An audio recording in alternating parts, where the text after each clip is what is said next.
For the first time in U.S. and Australia history, a U.S. B-2 stealth bomber has landed here in Australian soil.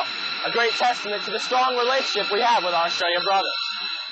Two of these Pacific Command strategic bombers, as well as two KC-10 refueling tankers, successfully finished the first U.S. Pacific Air Force's bomber training program here over the Australian outback in Darwin. The two B-2 bombers from the 13th Expeditionary Bomber Squadron are forward deployed right now in Guam and have an important mission towards the U.S.'s security.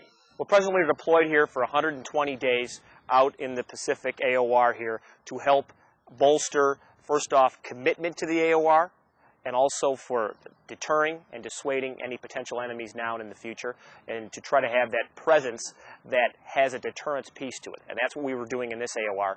Part of that is to go out and use the ranges of Australia and to work with the Aussies out there. It's also part of the fact that we're committed to that ally, and that shows the commitment piece to it by working hand in hand, and the interoperability piece that's so important between the services, because day one of combat, you can't try to figure out the different interoperability pieces. You got to be able to do it day one, and that's what we do it here when we're working together in the Delamere range, which is part of Australia, on the ground in Darwin, when we're working hand in hand on various different things, and the cultural piece that's so important. So we come from a common heritage, we have a common threat, and we're working together as a team against that common threat, and that was the whole theme of the exercise that we went through. As a testimony to the effective weapons bombers can be, both B-2s left Guam, flew into Australian airspace, and dropped two 2,000-pound bombs at the Delamere bombing range in the Northern Territory. After dropping their payload, U.S. air-to-air refueling tankers from the 506th Expeditionary Air Refueling Squadron pumped some 120,000 pounds of fuel in mid-flight before the bombers made their way back to Guam, concluding their successful bombing run. Without the extra push from the air-to-air fuel tankers, the bombers could not have been as effective. And they provide that power piece that without them, we can't do any of this. And this particular group of KC-10s had both active duty and had reservist mixed together. So that total force piece was also a part of this operation, which is so important in the U.S. construct these days of how we use our forces. It's one team, it's a total force concept, and it's one fight. Training like this ensures that in times of crisis, the countries can seamlessly and rapidly operate together as needed to accomplish any mission.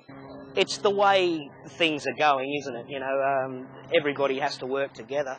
The way the climate of the world is at the moment, and you know, we've been friends for long enough now, so there's no reason why that can't continue. We've got a perfectly good bombing range facility down there, so why not get some use out of it? You know, if there's space available to fit your blokes in, why not? It's good for us, exposes our people to different aircraft types and different aircraft operations. Plus it's good training for your guys as well, so yeah, more the merrier I say, but that's just me.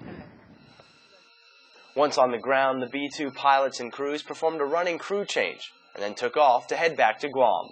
This B-2 stealth bomber is leaving its mark as the first B-2 in history to touch Australian soil, and this first PACAF bomber training exercise will pave the way for more U.S. bombers in Australia. All this stems from a joint agreement signed last year by Australia and the United States, stating that the U.S. will begin regular strategic bomber aircraft training up here in the Northern Territory. They're calling it Exercise Green Lightning, and it's the first of much more joint training, building upon the already strong relationship of Australia and the United States, as well as ensuring regional stability. Sergeant Jeremy Vaught, Darwin, Australia.